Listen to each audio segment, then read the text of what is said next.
This episode of Champ and the Tramp is brought to you by Bubba Coos Burritos. It is my go-to spot. I go there all the time. I bang in there on lunch sometimes when I'm working. Sometimes I pick up an order for the whole family. Last time I went in, I got the chicken queso curly fries. Damn, hit so good. Bubba Coos, get there today. Boom. Real show, here we go. Real show, here we go. You know that it's gotta be that time, so this is what we chant. What keeps on getting them all amped in advance? Come on. You and I rocking out with Iron Man, FE. You get the general's point of view on top of Roger's rants. Whenever tapping out, we're putting the most minutes in. You already know what that's about, you know that winners win. Crush whatever's on task, check the podcast. It's the Champ and the Tramp, let the bomb blast.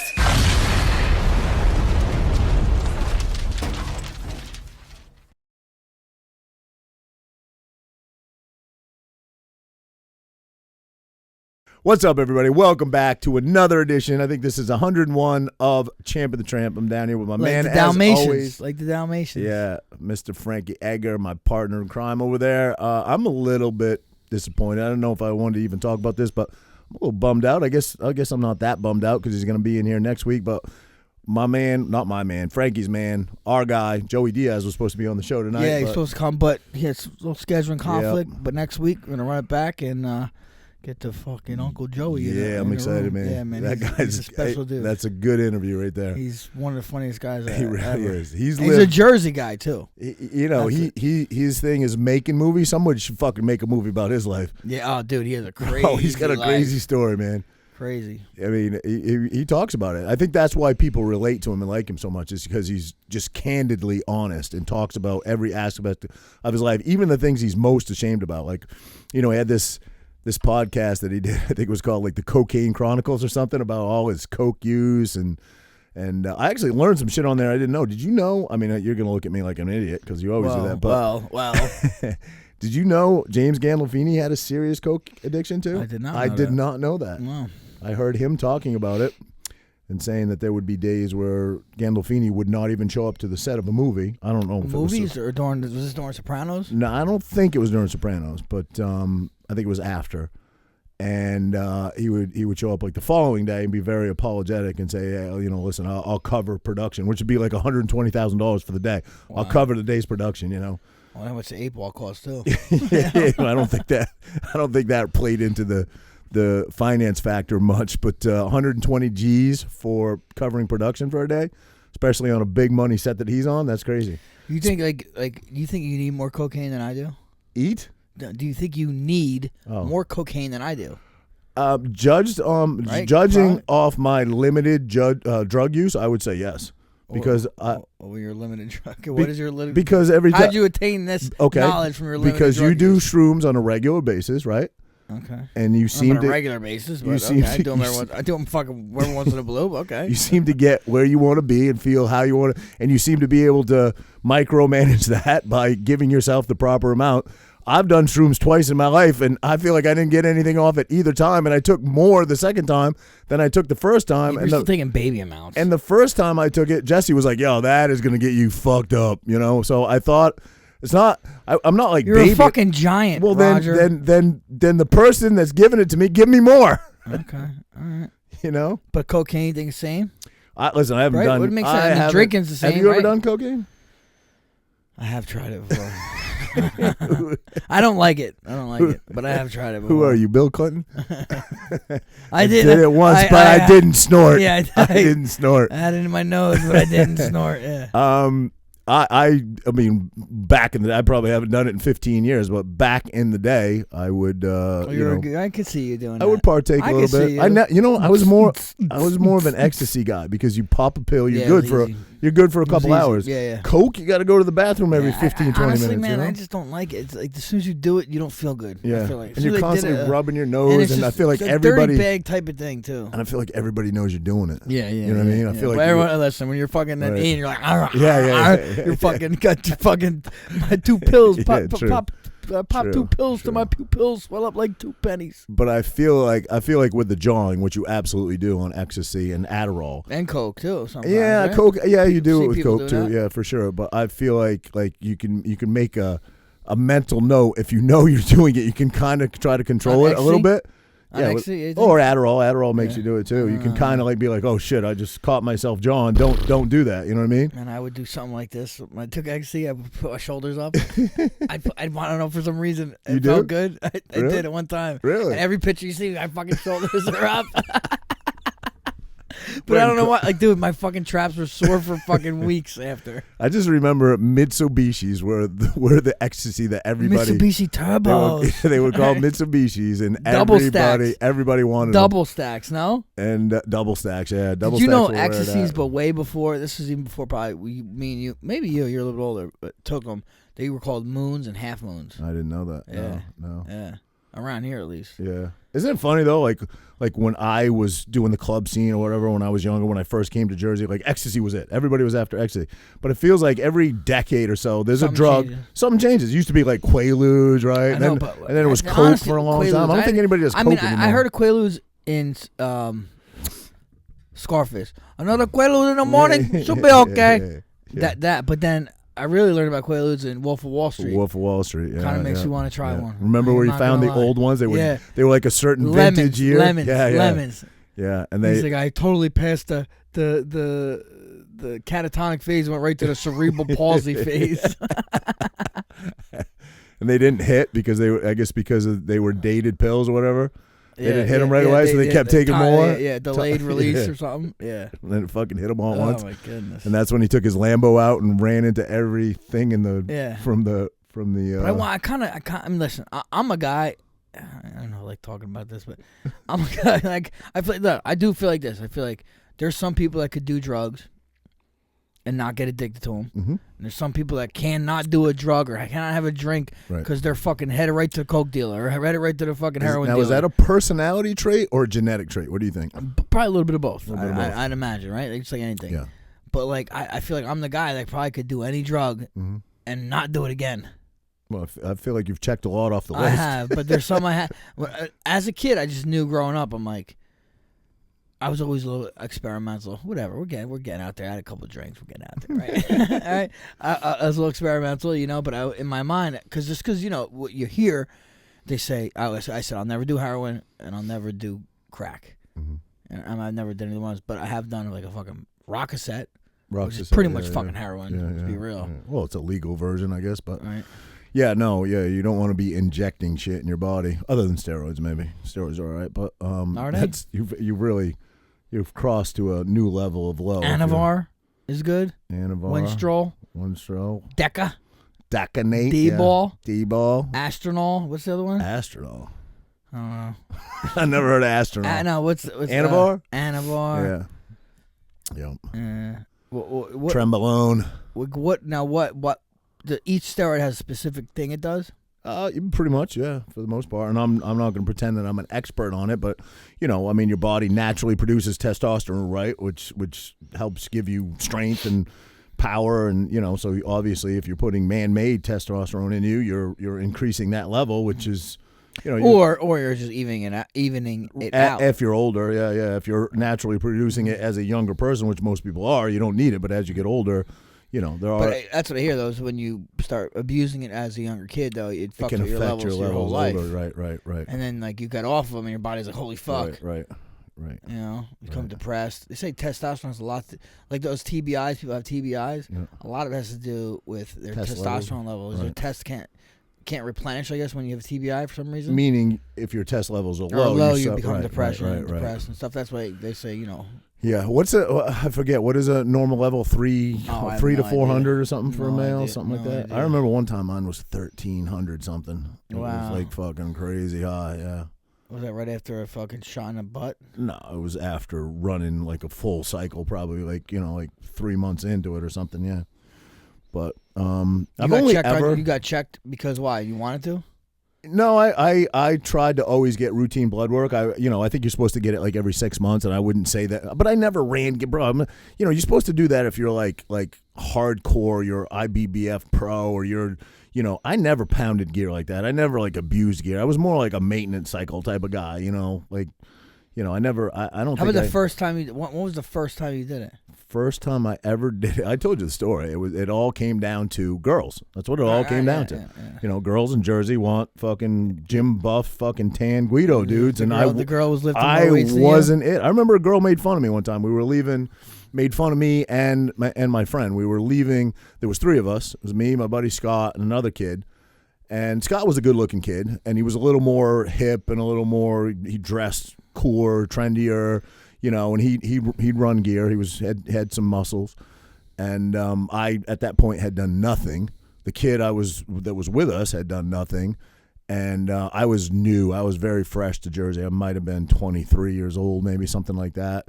Didn't even go to a gym. You know what I mean? And I remember leaving Bamboo. And I remember this hot chick left with us that my buddy Scott knew, and we were walking to the car, and she made some fucking asshole comment to me. She's like, are these fucking dorks coming with us or something like that? And I just remember being fucking embarrassed and being like, I don't want to. I'm going to the gym tomorrow. I just remember being like, I don't want to feel like that anymore. I don't want some fucking chick talking to me like that. Like, that's a chick I'd like to fucking hook up with. She's a hot chick, and she thinks I'm a fucking dork, you know? And I probably was a dork. She's got 3 kids with 3 Yeah, dads. she probably lives in a trailer park now, but good for her. Fuck you, bitch. She motivated you, though. Yeah, she motivated me. She skinny arm shamed you. yeah. And she wasn't lying. It's not that she had to say it, but I was a dork. But I don't know that. So you were a dork? Were you a dork? You you think you were a dork? No. You think muscles made you not a dork? No. Or are you now just a dork with muscles? No, I never, even growing up, I never thought I was a dork. I never hung out with like the dork. I hung out with like the party crew. You know what I mean? Wait. How many? Listen, you went to school with fucking 7 people. 200 people. How many were in the fucking party crew? Now there's 55 kids in my graduating class, and Dude, so that's crazy. Obviously we all knew each other, but there was a group of about 5 of us that would go.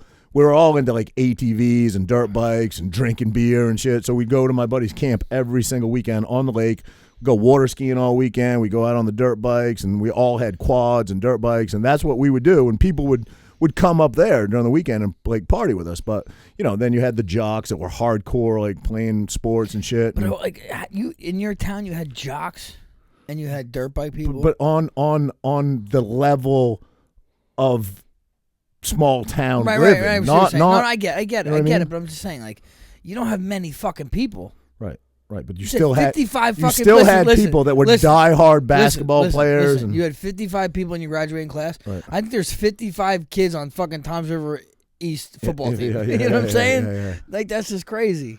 But I said a group of 5, you know, so it's selective. Like there was like 5 of us that hung out every single weekend. I could tell you all of them. One of them we talked about on the show took his own life, passed away, you know, and but we would go every single weekend to my buddy Danny's camp up on Scudic Lake, and we'd get a couple cases of beer. We get at the other kid that I talked about on the show to buy us a couple cases of beer. He just passed away. Remember I was telling you that story? Yeah. He just passed away. It's crazy how many people are not with us anymore. But and we go up there and we just drink beer all weekend. And were you guys like the fucking Maine kids that Stephen King wrote about? That's seen the guy going down the drain. Yeah, that's what it sounds like, right? What? Wasn't that in Maine?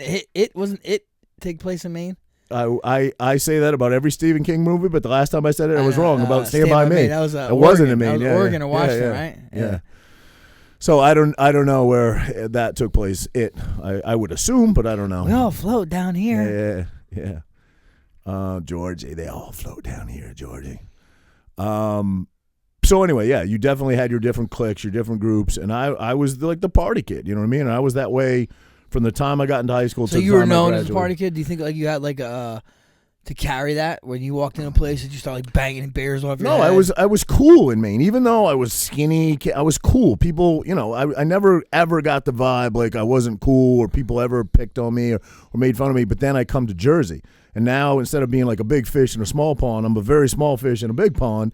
And the clubs are huge down here, and everybody's fucking, you know, dressed to the nines and fucking spiked up hair and tan and tatted and guidoed out, and girls are fucking smoke shows, and dudes are wearing Cavaricis and shit. And I'm like, bro. I had Cavaricis in 6th grade. I'm like, I'm not that. And I remember getting made fun of that time, and I was like, I gotta try to become that, you know. So joined a gym.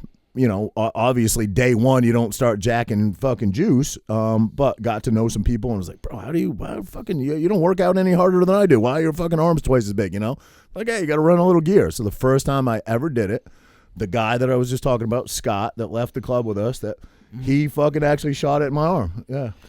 And were you consistent right away? No, I gained 0 size, 0 mass for probably, I mean, you gain that initial like maybe 10 pounds of, it's, I guess it's mostly water weight, but because I was doing D-ball, which is water weight, relatively quickly, but I didn't gain like size. Like I put on, since I moved here from Maine, I put on 60 pounds, you know what I mean? So I remember thinking to myself, me and Bobby, my other friend, Jesus Christ, all my friends are dead. My best friend Bobby that passed away. I remember him and I both. He was a big kid naturally, but he didn't know so much way more than me. I'm taller than him, so we were about the same weight. But I remember us both saying like 230. If we can get to 230, bro, we'd be monsters. We'd be fucking absolute monsters. And I remember 230 was so hard to get to.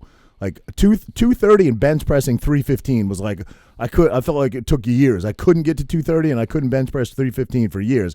And then finally 315 came and it was like then I started just like warming up with it and then I got past 230 and then 250 came like not that short after, So it's like, but it took a long time to get there, So, and and people that know me that I follow a bunch of guys that are very knowledgeable and are pro bodybuilders, and they're very open, candid about talking about steroids and getting routine blood work. And people, even girls, some girls I follow, people, fucking dorks in their fucking basement love to say, "I could look like you if I did steroids." That's not true. Fucking shit. Yeah, I agree. Not that I look like shit. If I took my shirt off right now, I'd be embarrassed. But I'm saying guys that have worked really hard for it and talk and are honest about even like Ronnie Coleman, that documentary I told you I saw.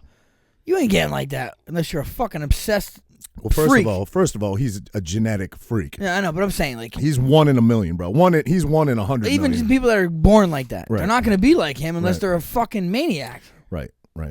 Exactly. And he was a savage. He was known in his own community. He was being known strong as fuck. Right. He was known as a power lifter and a bodybuilder, and that's pretty rare. Most guys that are bodybuilders do not power lift as well. Have you seen that documentary? I did, and my heart breaks for that guy, man. He like, listen, you've given a lot to your sport, and you've got a lot of injuries, and you've got, some things in your life that you're banged up, and you might have to get addressed, physically and surgery wise. But that guy has really no quality of life right now. No, that's tough. But to me, he does. You think so?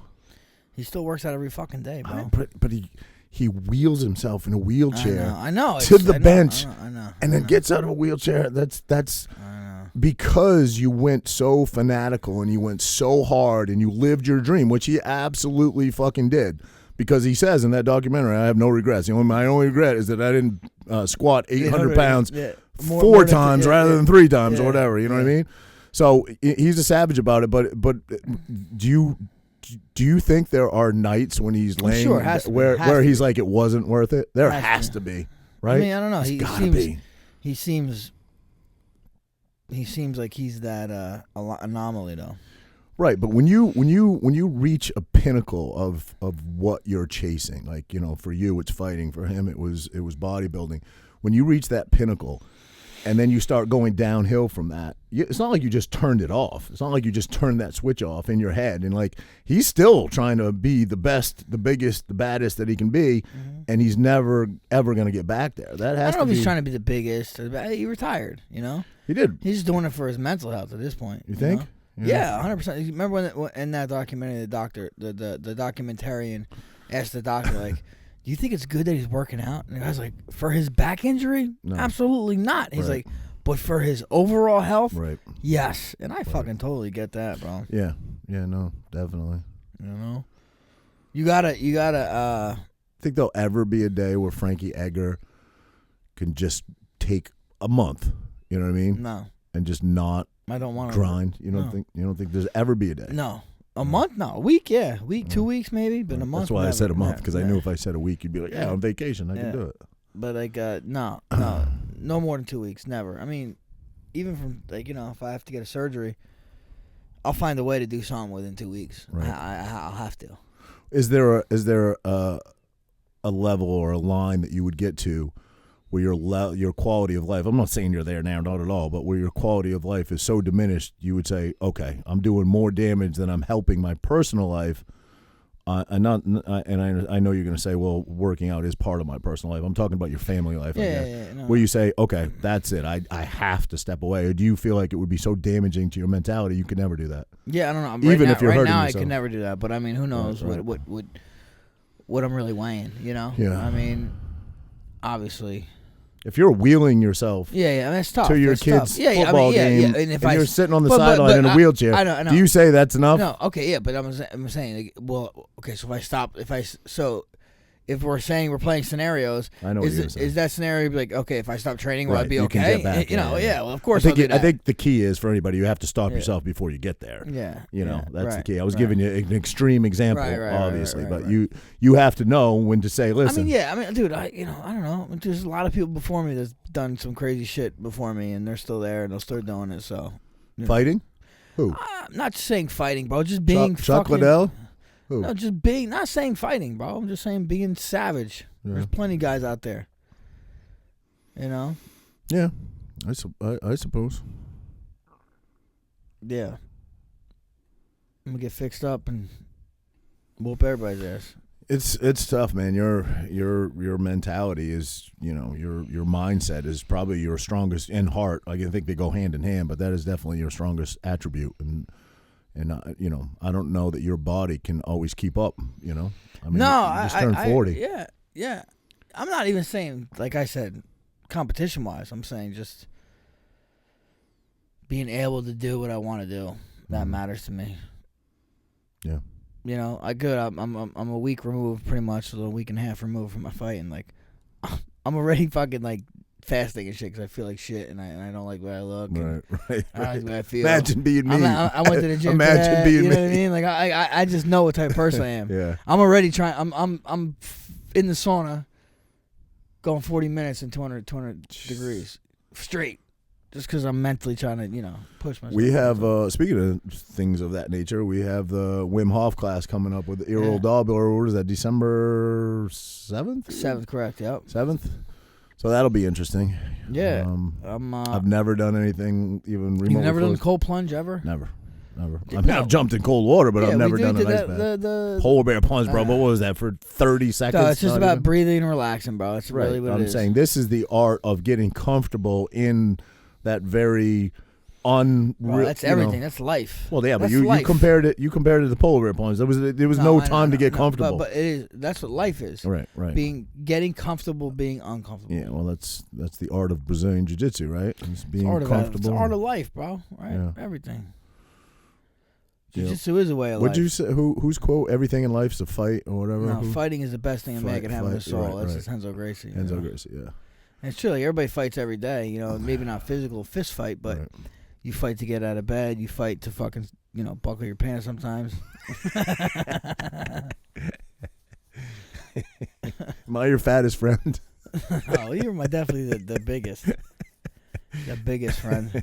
I mean, Zach's pretty Yeah, close. this guy. Now I'm gonna get fucking hate texts from my fucking ex. Play it. We're good people. There's no issues there. No. Frankie likes to stir up some bullshit, but Hey, how about today? Where we come from today? yeah, Tell man, everybody. exciting stuff. This is exciting.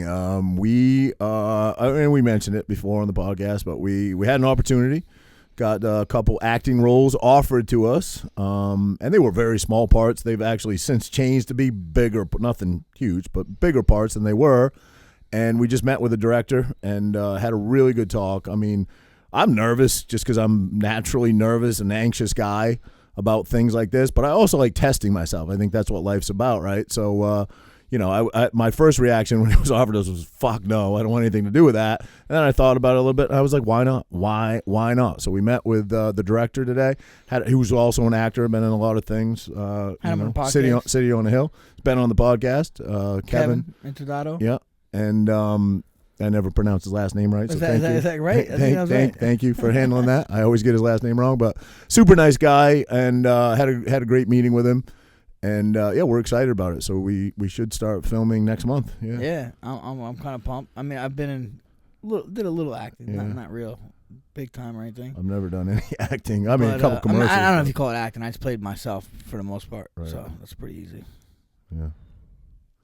I do. I act every Tuesday. I have to act like I like you. I fucking failing miserably, bro. But it's cool. He said we could share the name. We should share the name of it. Yeah. Well, I don't know that we even need to, do we? Or yeah, well, let's do it. Sure. Yeah, all right. Bastard Sons. Bastard Sons. It's called The Bastard Sons. Yeah. Yep. We can't. It's definitely a cool little script. Cool storyline. Script's been around for a while, and it's been kind of rewritten a bunch of times. And Kevin's very proud of this project. And he was pumped too. I like the passion that he brought today. Yeah, but he has extreme passion, but he also puts you at ease. He's like, I just want you to be you. No, just be you. Obviously playing roles, but he said, "I'm Roger. I want you to be you, but a little bit more intelligent. Okay, just you is just a little bit more intelligent. Right? Really, the guy sounds pretty dumb, bro. So it should be an easy. He's not that bright." My character's name is Big, so that's what Renee calls me too. But when everyone calls him, they call him Biggs. Biggs.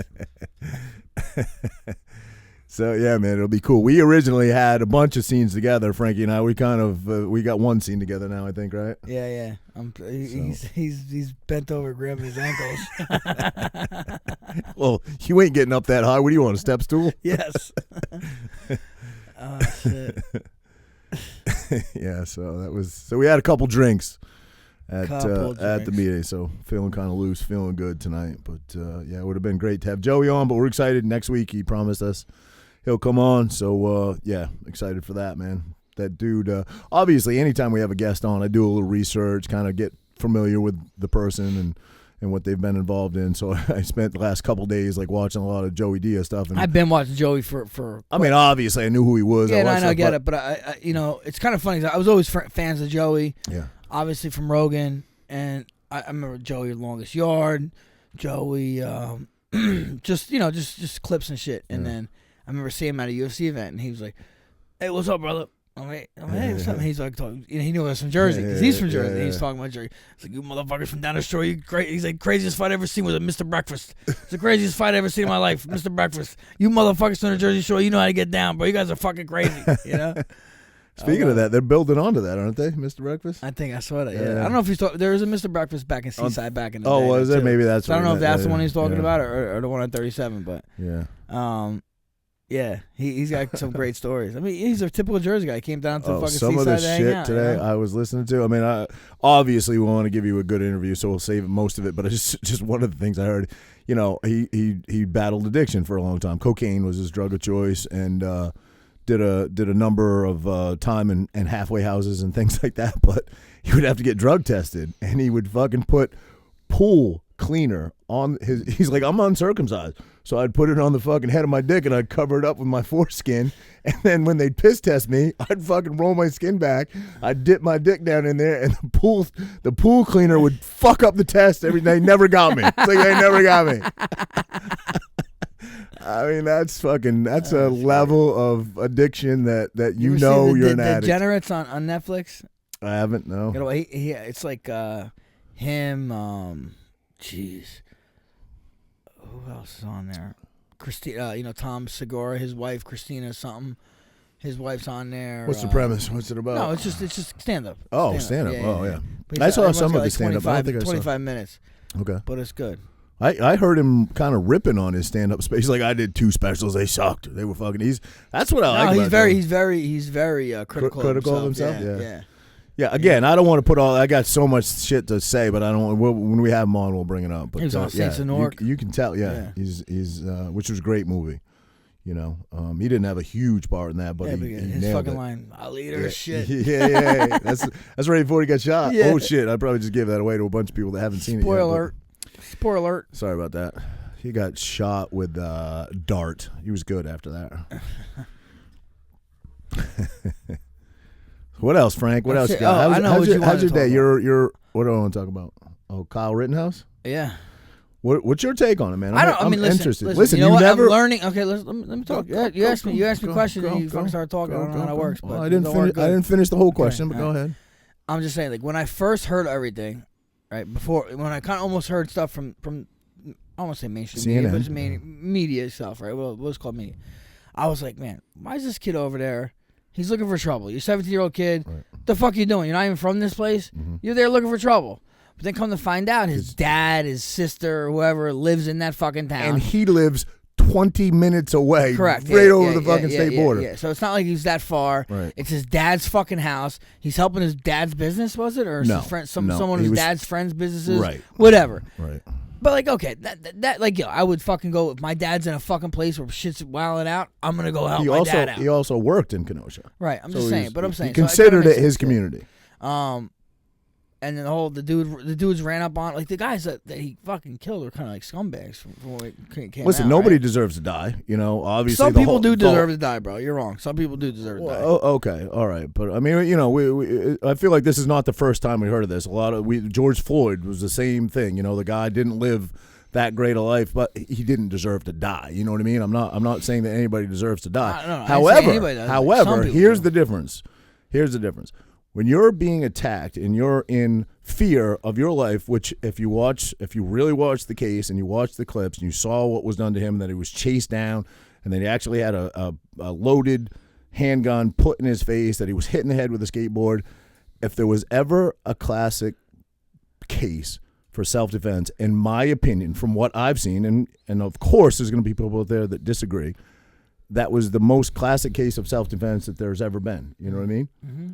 You know, you can question why he was there, but did he have the right to be there? Doesn't he have the same right to be there as all the other protesters? The same fucking protester that was carrying a fucking handgun on him, that was an illegal handgun? Didn't that guy say, he said, that the prosecutor asked him, actually. Yeah. So Kyle didn't pull up his gun until you pulled your gun up. Correct. Yes, that's correct. Right. But then he did it. Then he did an interview after that where he said, I'm going to misquote, but something to the effect of, "I don't know why I said that. That wasn't the case," or something to that degree. Well, was he under oath there?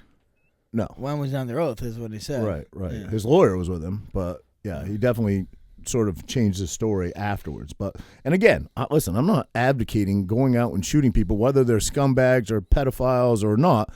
They should go to prison for the rest of their fucking lives. That's not what I'm advocating. I'm talking about the right to defend yourself. He didn't fucking, which is the way that the mainstream media made it sound. What did the guy say? It made it sound like he went into a crowd of people and just opened fucking fire. Even one reporter on some mainstream fucking media said he fired 60 rounds. Fucking, what did the guy have, a fucking massive banana clip? Like, he didn't fire 60 rounds. He fired, his first burst I think was 4, and then he fired 2 shots or 3 shots after that. So, listen. Defend yourself goes out the window when you're the guy with the gun. Yeah. What about the guy with the gun that pointed it at your fucking head? How does that make sense? Makes no sense. The prosecutor did a horrible job in this case, in my opinion. Yeah, well, and again, I think it was lose-lose. All right, what happened? Was it red today or no? No, I don't think it's. I mean, I didn't check my phone because we were obviously in that meeting, but I don't think there's been a verdict yet read. You know, he had 7 charges, I think, originally facing him. I think 2 were dropped, and 1 was just recently dropped. So I think 2 total have been dropped, and you know, they had him on illegally possessing a firearm, short-barreled. But that got dropped. That was dropped. Right. That was just dropped a few days ago. So pretty much he had a legal gun with him. Yeah. So that should pretty much end everything, though. Well, right? Yeah. I mean, listen. There are people out there. The mind-blowing part about this is people are trying to make this a racial issue. That's fucking mind-blowing to me. No one. White people got killed. If anybody was not white, it's him. He's like half Hispanic or something. He's Rittenhouse. Yeah. Rittenhouse. I don't know about that. Well, the guys that was shot. Rittenhouse. I wish we had Andrew here. I've had him look it up. But Kyle Rittenhouse. No, I'm playing. But I'm saying he sounds pretty white. Well, I think he's half, I think. Half what? I believe. I don't know. Spanish, fucking Hispanic, I don't know. I'm not sure. Latinx? Latino, I'm not sure. But anyway, I thought I heard that somewhere. But they're trying to make this a racial issue, and nobody that was shot was black. Mm. You know, it's how racist, is that possible? Bro. You're racist. Yeah, exactly. Racist. when you have no defense of an argument, that's your go-to. You're racist. You're racist. You're a 6%er. You're Well, racist. show me. You're a 6%er. 3% dingling. And actually, it's great. I meant to do this. I meant to look this up. If you Google 3%er, which you know, like I don't really trust Google. There are you can read stuff on there which suggest that it could be racist. I meant to do this the other day, look it up on DuckDuckGo to see what it said about it. Because it's certainly not racist in any way, shape, or form. You know, they try to affiliate it with like neo-Nazi groups and militia groups and things like that. But It's a bunch of proud Americans that stand for fucking what the Minutemen did. Be an American. You know, back when the British invaded, and that's what it stands for. Just 3% of people picked up arms. That's what they say, and there are historians who argue with the percentage. You know? How many people were in the colonies at the time? What do you mean? How many people? How many people were in the original colonies? The 13 original colonies? Yeah. I don't know. I wonder. What would you guess? What would I guess? Well, the 13 original colonies included New Jersey, right? It was New Jersey. 13. It was Vermont, New Hampshire, Maine. I don't know if it was Maine. No. Not Maine. It was New York, Pennsylvania, right? New Jersey, Delaware. Yeah. Virginia. Yeah. And it went even south of that. Probably Did I say New York? Yeah. I said New York. Right? Yeah. Probably south. Yeah. I think it went. West Virginia got split. I think it went even down to Georgia. No. 13. I'll look it up here. Talk to our people. I'll look it up. 13 original. Regardless, what do you think? Population the of 13. Was? You're talking about in 1776? Yeah, I want to see it. Then we'll find out how 1775. Listen, what I'm getting at.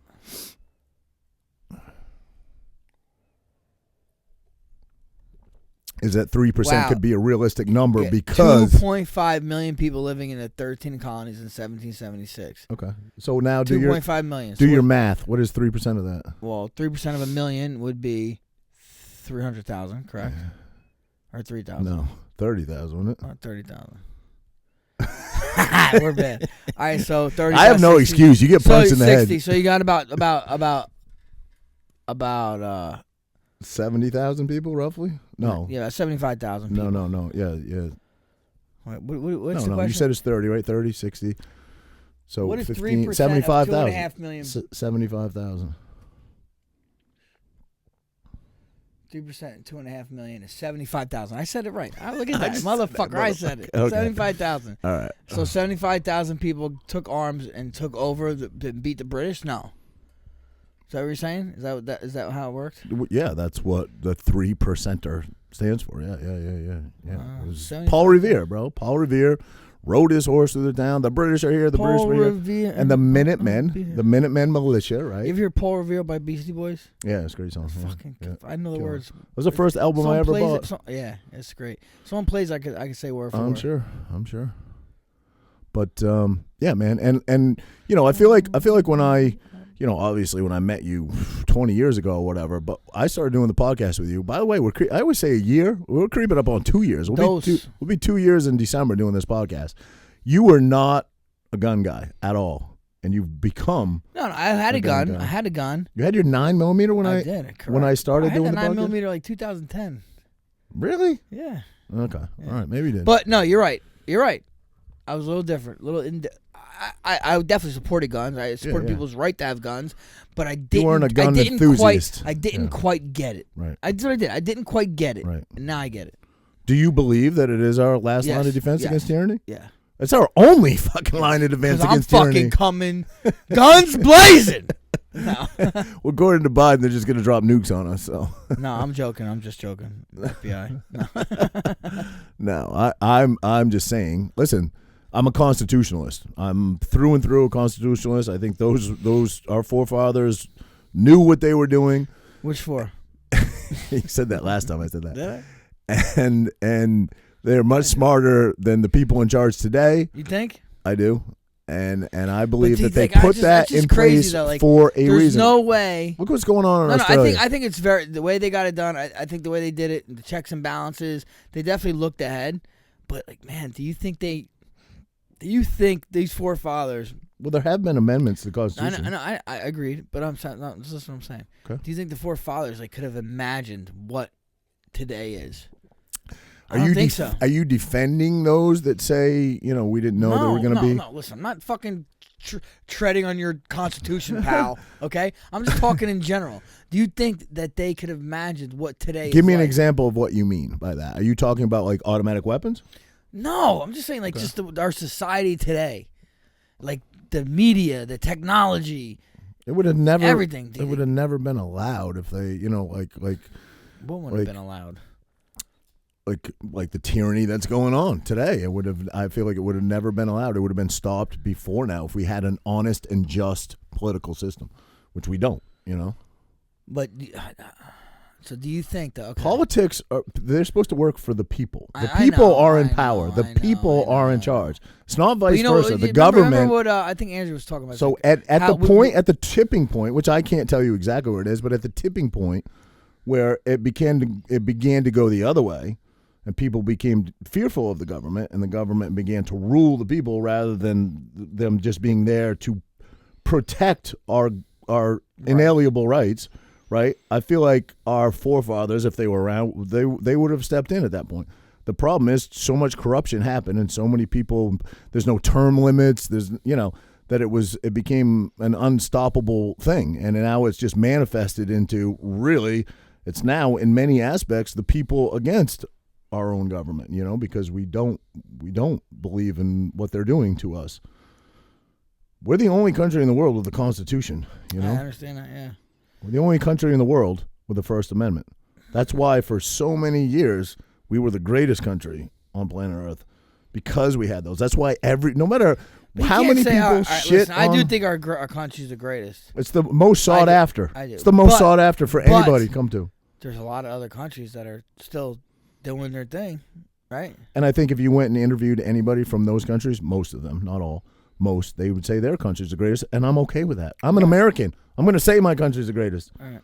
If you go interview some dude from fucking France, he's going to say France is the greatest country. That's okay. But all right, okay. What was I talking? I think Andrew was talking about this. How their forefathers wanted our country to be a republic more than a democracy. Well, explain that to me. Well, you explained it to me. I don't. It's confusing. Now, is a democracy like every person has a say, and a republic is like elected officials have a say?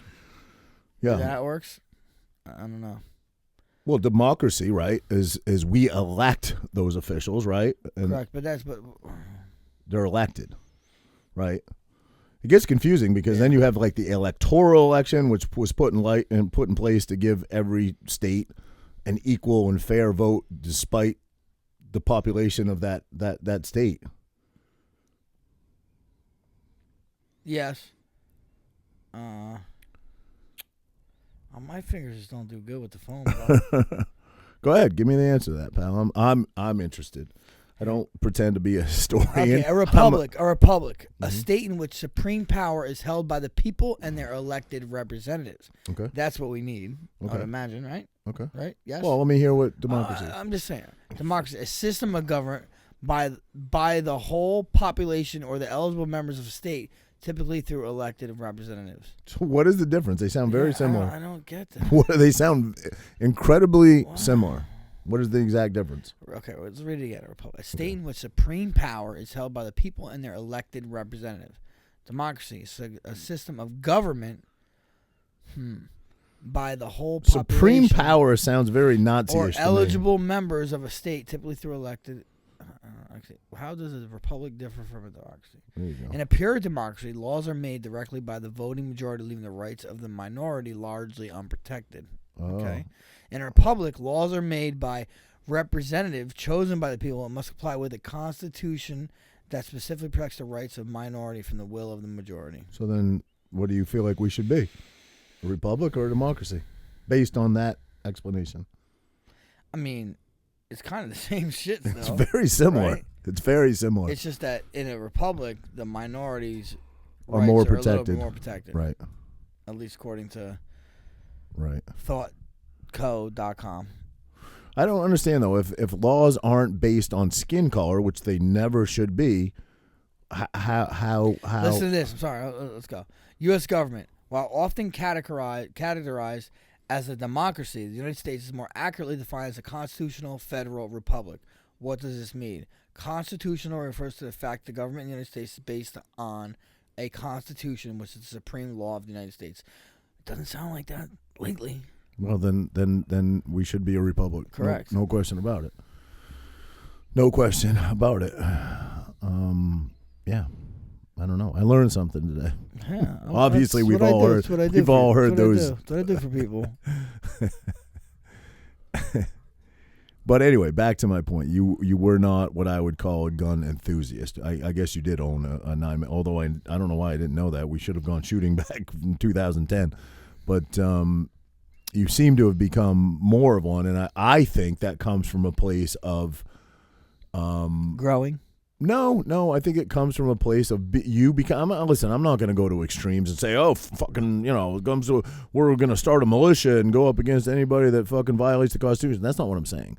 That's extreme. Not that I think that that's out of the realm of possibility in the future. It might be, but I think that you just wanted to be. I think more of a constitutionalist. Yeah, I think you believe in the founding merits of our country. I think so. I mean, there's a reason our country is what it is. Mm-hmm. The reason people have the opportunities, It's the most sought after place. I just don't like how they're kind of trying to take our rights away. That's what makes me even more into rights. Correct. The fact they're trying to take them away. Correct. Yeah. And like we said, I never talk about politics, bro. I swear, I'm up at Fight Week watching the fucking election, like I'm watching the governor election, like I'm watching fucking sports. I know, it's crazy. Man. And we've Frankie and I have had this conversation so many times. Like, we really shouldn't talk politics. We really shouldn't. But like, it's so hard not to. Like, this wasn't our plan. Our plan wasn't to get into politics. It's just so hard not to. I mean, and it should be that way for anybody. Whether I don't care if you disagree with me. Be passionate about what you're passionate about. You know what I mean? But it's so hard to avoid it because of the climate that we live in now. It's a tough place, and there are tougher places to live. I mean, you obviously you watch what's going on in Australia. I mean, that is crazy. But Austria, they don't have. But do you see what's happening in Austria? No. Automatic lockdown for unvaccinated people. You can't leave your fucking house. Australia. No, you're wrong. You are wrong, motherfucker. Do you want to bet? Yeah. How much you want to bet? How much you want to bet? How much you want to bet? How much you want to bet? It's on fucking air. How much do you want to bet, motherfucker? All right, you make more money than I do, so I'm gonna back. Okay, I'm gonna back away. So I'm right. Just say I'm no, right. I don't think you're right. You're fucking What if? No. Let's bet. If Australia and Austria, which I've been to, by the way, has both implemented lockdowns for the unvaccinated? What if? I'm not saying that. I'm not saying that. What I'm if? not saying that. Is that a wash? No, it's not a wash. You're making up a fucking new bet. I'm saying it's Austria. I guarantee Austria is having lockdowns for unvaccinated people. Right. I didn't say anything about Australia. I said Austria, and you said no. So how much would you like to bet, sir? How much money do you want to lose? Huh? None. So I'm correct. Say I'm right and you're wrong. I'm looking it up right now. Austria, not Australia. Well, let's see if I was right first, and then. No, what? Give me what? What the hell just happened there? No, this guy. Listen, you got them fat fingers still. You look it up. Austria lockdown. Popped right up. Look at this. Read that. Melbourne to ease world's longest COVID-19 lockdowns. Nope. Ease. Yeah, talk about letting them go, buddy. How about this one? Look. For unvaccinated people, buddy. Austria brings back COVID lockdown, this time for the unvaccinated. Austria orders nationwide lockdown for the unvaccinated. That was Yahoo News. Was that today? First one was Reuters. Here's Fox News. Something else. Oh, wow. Former Obama cabinet member praises Austria's decision. All right. I concede you are right. Australia capital extends lockdown until October 15th. So that was yesterday. Who? Australia. They're free now. Hey, I missed it by a day. Hey, look at that. Since 2019. What? Champ of the Tramp? Champ of the Tramp. Look at that, guys. Frankie and Roger, Champ of the Tramp since 2019. About to hit 22 soon. 22.2. Yeah, man. It's been fun down here with you, pal. Yeah. Been a lot of fun. What else you got for me, Frank? Got some new kicks there? I do. What are You know, those? I usually, every time I fight, I get a new pair of kicks. So Wait, get a new pair of kicks from... for fight week. No. Well, they do. Give me garbage shoes. They give you garbage shoes? Reeboks, so. Why, you don't like Reeboks? No, I do. Some Reebok, but the Reeboks they give us are, and now especially that the deal's kind of done, we have Venom. Yeah. But Reeboks are still our shoes. I feel like they give us like the fucking bottom of the barrel. Oh, now, really? You know. No shit. Size of your foot? These are 9.5s, but I could fit in 9 to 10. I got fat feet. How do you fit in a 9 to a 10? Because my feet are fat, I could probably fit into 11 and be okay. Really? Yeah. Does it depend on the shoe? My toe will be sticking out, but Yeah. it's okay. It still fits me because my feet are kind of chubby. You know. I can't fit in anything European made. They run so small. They're like suits. You know what I mean? Like anything made in Europe is so tight, so small. You can't. Like the biggest what suit was it that I tried on? God, I can't even think of it. But it was fucking Hugo Boss. No, it wasn't Hugo, but Hugo's one of them. And Tom Ford. No, is Tom Ford made in Europe? Is it European? I mean, they're made in Italy, but it's like an English brand, I think, right? Well, regardless, it fit like skin fucking tight, and it was the biggest one they made. Yeah, you when you're a big guy, everything's got to be custom made. Everything.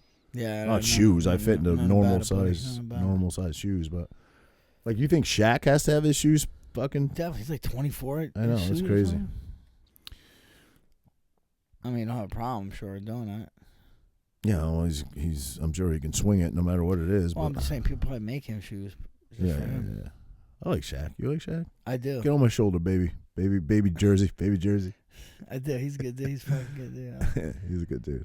You seen something about where he's like talking about his kids. He's like, I tell my kids all the time, you ain't rich, I'm rich. Yeah. You know? I like that about him, though. Don't you like that? Oh, yeah. How free are you with finance with your kids? What do you mean? Do you spoil them? Do you buy them tons of shit? They say, Dad, I want this. I don't. My wife does, though. They look at a catalog or fucking Amazon. They're like, I want this. this. They don't ask me for anything. Really? My thing is no. Really? 'Cause I know my wife says yes all the time, so I say no to everything. Well, you don't say no to everything. I showed up here one day, and there's a brand new dirt bike in the yard, and I know you went and got that for Well, Tina. yeah, it's a little different. It's kind of something I'm into a little bit, you know? You're scared to death of bikes, bud. Not dirt bikes as much. Not that little 110. You could ride the wheels off that thing. Yeah, well, I got a quad. I got one too. I got to bring it down here. I got a little quad for my daughter. I got a little dirt bike, and I got my side by side. But they're all up at my dad's house. We should go up there. Yeah, we should. You say that all the time. I tried to get you. I kind of gave up on you. Bro, well now I tried to get Frankie to go to snowmobiling. I tried to get him. He's gone on a couple motorcycle rides with me, but I tried to get him to go to Lake George because for it was 5 fucking years. Fight camp. I was in fight camp. Sorry, buddy. This year, not last year. Well, you didn't ask me last year, did you? Yes, I did. Try to get and he's always fucking can't go, last year, can't go. Last You year, did go on a couple bike rides with me. Last year, my arm was all fucked up. What's wrong with your arm? I remember I had the elbow bursitis thing. Well, how is that going to affect a weekend in Lake George? What was that? What? The fact that we went on a motorcycle ride, that's what fucked my arm up. Even more. September of 2019, you were dealing with that? 2019, that was 20. I've been going to Lake George for the last 5 years. 2020, bro. It was 2020. It was August. Right, so that was 2020 when I invited you. August 22nd. I invited you the year before that, no, too. Yes, I definitely did. Definitely did. No, I didn't. Okay. All right. Yeah, I don't know. Motorcycles, fuck motorcycles, bro. Why don't you just sell yours if you're not I think I might. I don't know. Who wants to buy it? You want to buy it? Hit me up in a DM. It's a breakout, right?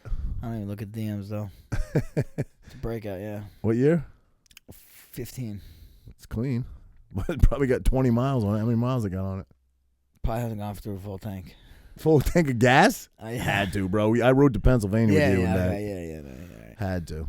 You've never seen 500 miles. I don't ever see this guy shook. Never, bro. Like we could roll out to Seaside right now, and a 6'4", 300-pound dude could challenge him, and he would not get shook. He'd be like, "Yo, what's up, motherfucker? What's up?" You see him on I-95.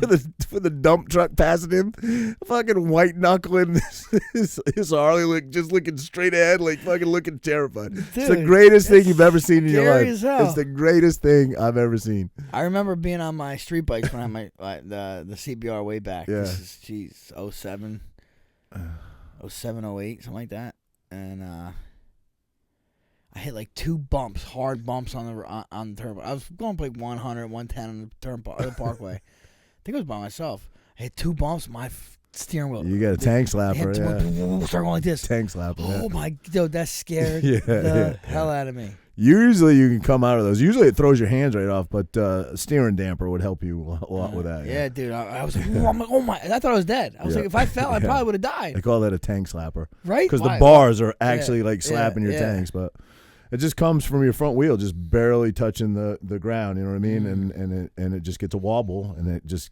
fucking. Then it's once it starts slapping, you just ride it out. That's what I did. I just was like, I didn't try to ride control it too much, but Your problem is you have no steering, so if you're going in a straight line, you're generally okay. If you're not, you're kind of fucked. But yeah, I've had a bunch of those, but always ran steering dampers anytime I like had a bike that I was like doing crazy shit on. I always put a steering damper on it because that keeps it more stable. Well, it's like a triple tree tightener almost. Like it tightens it to the point where it can't get that slap action, and if it does, almost like a shock for your steering, where if it tries to slap like that, it can't. But you still have rotation. You still have your movement in your wheel to steer it. But if it gets like that real hardcore slap action, it will stop it, So, yeah. There were anybody that did like high-speed endos, you had to have a good steering damper on because, riding a nose wheelie out for a long distance or whatever, a lot of times. So it'll go when you're doing that. Yeah, you'll get that wobble, yeah. Then the fucking side comes around, right? Right. I was never great at endos and stoppies, but I was more fucking I was a highway wheelie guy. Like, I was a Star Boys fanatic, and they were highway wheelie guys, so I was a highway wheelie guy. But shout out to Star Boys. I feel like those guys were the originators. Shout out to Wheelie Boys, too. My boy John. Still talk to John. He's like an OG. But Star Boys out of Ohio put out the first video I ever saw, which just made me fall in love with fucking street bikes and wheeling. And they were just... one guy still fucking does it. His son is a stunt rider now, Still, what is it? It's got to be 25 years later. Crazy. That's wild. Yeah. That's a scary sport, though. Yeah. It's weird because like when I was good at doing like highway wheelies and combos and throwing cans and knack-knacks and spreaders and at like 70 miles an hour and kind of engine braking, using the engine brake to stand the bike real tall and kind of slow yourself down, because the lower your wheel is, the faster you want to go, the higher you can stand the bike, the slower. Before hand brakes came into effect, I was okay. I'm not fucking bragging, but I was okay. I was pretty decent. And then hand brakes came in, and then everything slowed way down. Everything was first gear wheelies, parking lot, big sprockets on the back of your bike, and degree of difficulty went way up. Like learning curve went way up, but risk of injury went way down. Because you're not going as fast. Right, because you're not going as fast. And I never got good in a parking lot. Why? I don't know. I guess I don't know, bro. You used to... I was good on the street, bro. One time you whipped that thing, and my parents had the little barbecue, and you're out front. Remember that? I don't. You're whipping this bike like it's a fucking bicycle. Well, was that? Oh yeah. At your dad's house. Yeah. I mean, I could scrape the tail. I could park it on the tail. I could do it, but I never got circle wheelies down. Never. I could start to turn them in, but never. And I had friends that were just naturally gifted at it, man. My buddy Pat Bartol, Billy Cole, TJ, like those guys, I feel like just picked it up in the summer and were fucking rocking circle wheelies. And I fucking worked at that shit for like 2-3 summers, and I just gave up on it. I was just the guy riding around with a handbrake that couldn't pull circle wheelies, So a handbrake is something you have to do to the bike? A handbrake is so that you can control your rear brake to slow the bike down with your finger. You know what I mean? You can do it with your if you have your foot on, you can do it, but you can't throw any combos because your foot comes off the thing. So if you want to do, combos or parking lot shit where, guys do insane shit now.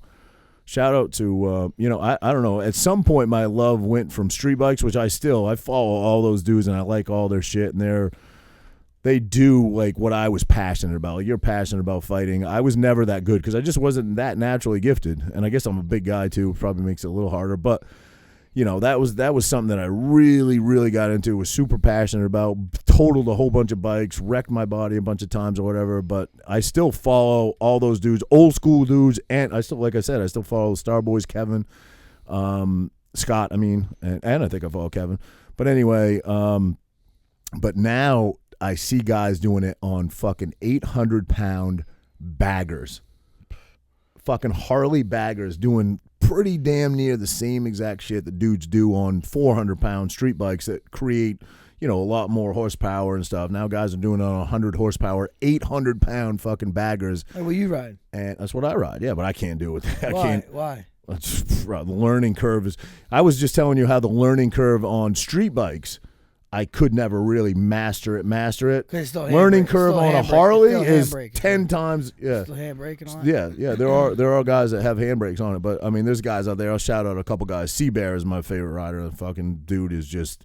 You got to follow him on Instagram. The things he can do, he's fully sponsored too. Doesn't like work a normal job. He's just fully sponsored because he's that fucking good. But my boy Joey Wells up in Lake George, sick ass fucking rider. There's just dudes out there doing shit on Harleys that it just looks unreal. You look at it and you're like, that's not possible. That is not fucking possible. You know what I mean? I got all I can do to get my front wheel off the ground and ride it for any distance at all on my bike now. These guys stand that thing fucking straight. I saw a video of Seabear. You got to follow him on Instagram.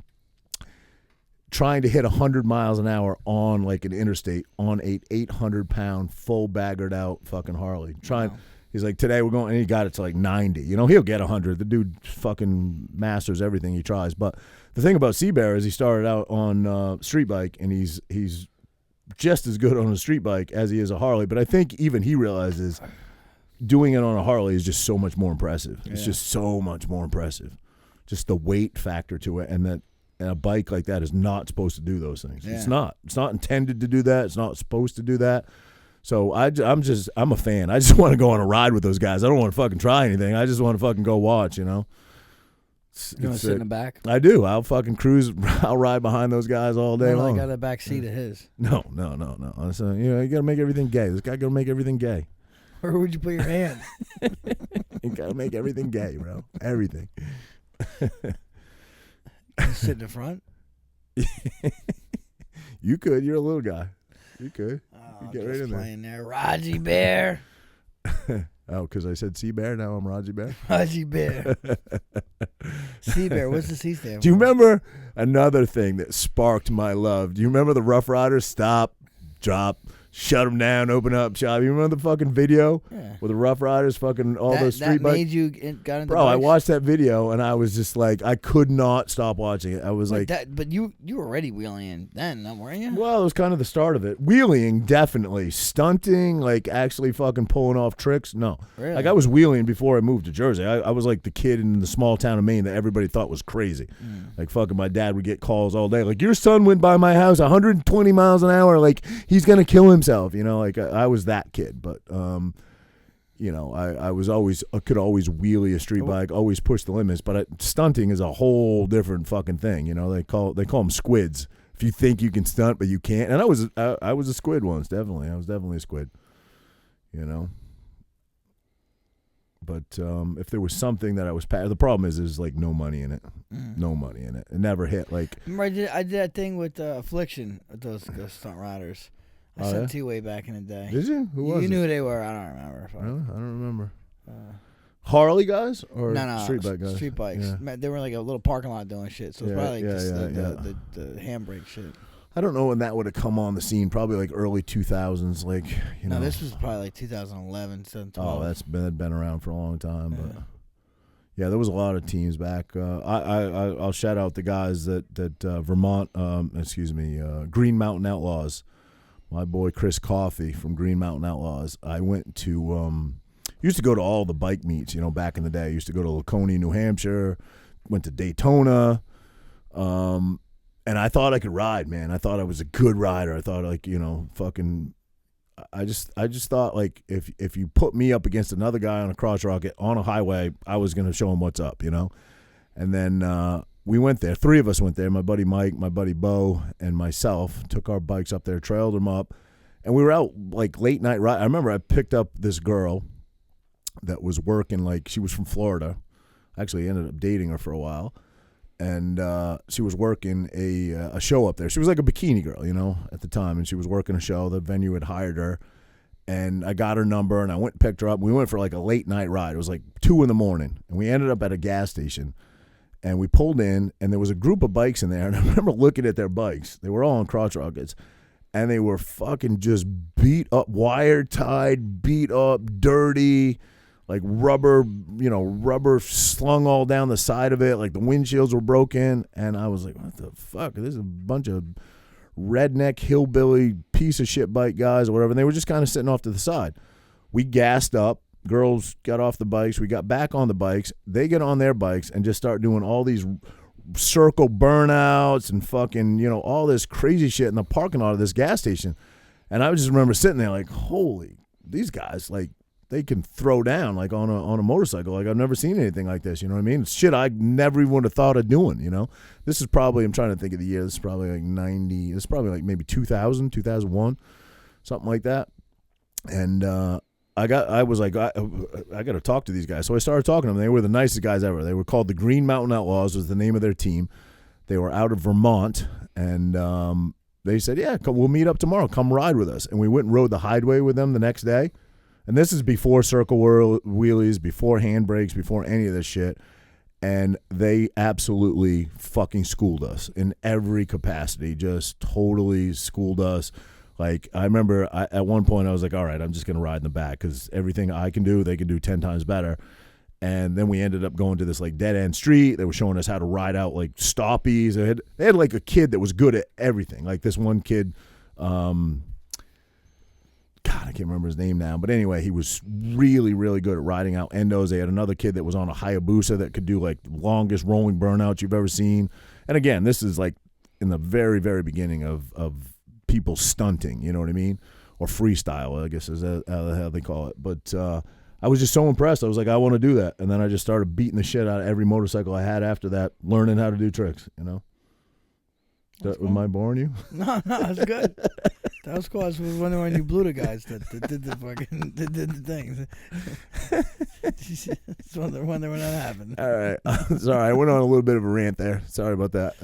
Everyone's waiting for the fucking blowjob story. Shit. All right. Well, shout out to you guys. I appreciate you. Frankie doesn't. I do. I appreciate you guys. Fucking Roger's the one I'm a little fucking worried about. So, talking about the Green Mountain Outlaws, they had this one guy. Green Mountain Outlaws was the name of the team. They have a bunch of videos out and shit back in the day. But anyway, they had this one. They have denim jackets. Bro, they used to like perform in Greece. I remember they had to ship all their bikes to Greece like a month before the show that they did over there because it goes over. All the bikes go over on shipping containers, and it takes like a month to get there, and then they drop them off, and then they had to go to the shipping yard, pick up their bikes. But yeah, I mean, this is like back in the day when, it was kind of the start of it and the popularity was just starting to come on. I remember they did the show in Greece, and they had this kid that rode with them. Fuck, why can't I think of his name? He actually rode professional, he actually raced professionally for a little bit. I'm drawing a blank on his name. But he was crazy. This kid was fucking crazy. Just did the craziest shit. I remember when they were in Greece, his bike broke and he borrowed a bike and he totaled some kid's bike. Anyway, he got into, what is it called? Not paragliding, but when you have the it's like a parachute over your head, but you got the propeller behind you. Jetpack? No, not a jetpack. What's it called? Paragliding or whatever it's called, but it's power paragliding. He got into that. My buddy Chris Coffey from Vermont, who I've stayed in touch with the last fucking 25 years, started sending me videos. He's like, bro, look at this crazy bastard. This guy's fucking nuts. Like, the shit he was doing, he'd be like skimming lakes and rivers and shit. You showed me, didn't you? Yeah. He died, bro. He died. This was like his new love, his new passion, and he did some crazy fucking maneuver and, fucking... Chris Cappuccino? That's what he said? Chris Coffey. Chris Coffey. He died? Not him. He's the one that told me. Damn. I'm drawing a blank on his name, but yeah, Abgar. His last name was Abgar. Dustin Abgar. Yeah, he passed away, but He pushed the envelope though. Yeah, he definitely in every aspect pushed the envelope. But that's crazy. he was a really nice guy, but he was wired. He wasn't wired too tight, and he just everything he did, he pushed the envelope. And maybe not even a year ago, he passed away. Wow. Yeah, Steve was telling me he wants to try that. I'm like, dude, I wouldn't. I'm assuming that you Probably can would do it safely. Do you need a license, like a FAA license to do it? Or no, it's a powered aircraft, right? Certified. I don't know if it's like a skydiving thing? license. It might be. I don't know. But you know what I'm talking about. You got the propeller behind you. You're in the sea. That's what he was on. I don't know. Fan Man. I don't know. Remember what Fan Man? No. What was that? Riddick Bowe and Holyfield, I think. Oh, the guy, tried to land and he crashed into the side of it. Was that the Tyson Holyfield? Yeah, I don't know that's right. Yeah. That's right. And there was a guy that did it on the Statue of Liberty and got hung up on the torch. Yeah. Wild times. All right, Frank, what else you got for me, man? I'm sorry I bored everybody with my 15-minute rant, but listen, we've been... Hey, you're wearing the shoes. You can't help yourself. He's wearing substitute teacher shoes. Mr. Matthews, can I use the bathroom? Nothing wrong with these shoes, man. These are suede. They're suede. This is beautiful. What is this, velvet? All right. Well, hopefully next week we will be here with Joey Diaz. That should be an absolute epic interview because that guy, just everything that comes out of his mouth is interesting. So we'll see. What else you got, Frank? You got anything else for us, pal? That's it, man. That's it, buddy? That's it, buddy. We'll reconvene in a week from now. You going to forget the little people when you become a famous actor? Going to leave your family behind, move to L.A., or what are you going to do? Big man, trying to make some big bucks. You know something about cocaine? Dig on me. It's a couple. Yes, I'm practicing, bro. I'm practicing. Sometimes. I don't think I'm cut out to be an actor. But I'm gonna give it a fucking old college try. I'm gonna give it a hero's welcome. I don't know what's the word. What's that? I'm gonna give it like the old college try. Yeah, I'm gonna the old college try. Not my college try. But All no, right, I'm gonna try. I'm gonna try to do good. Yeah, I'm gonna go. I'm actually gonna go home tonight and read the script a little bit, and I'll get through 2 pages and then fall asleep because I'm old. Yeah. And then I'll read it at work tomorrow while I'm getting paid. So. Let's hope no one from his work listens to this shit anyway. All right, guys. Thanks for listening. Thanks for tuning in. Champ of the Tramp out. Take it, okay?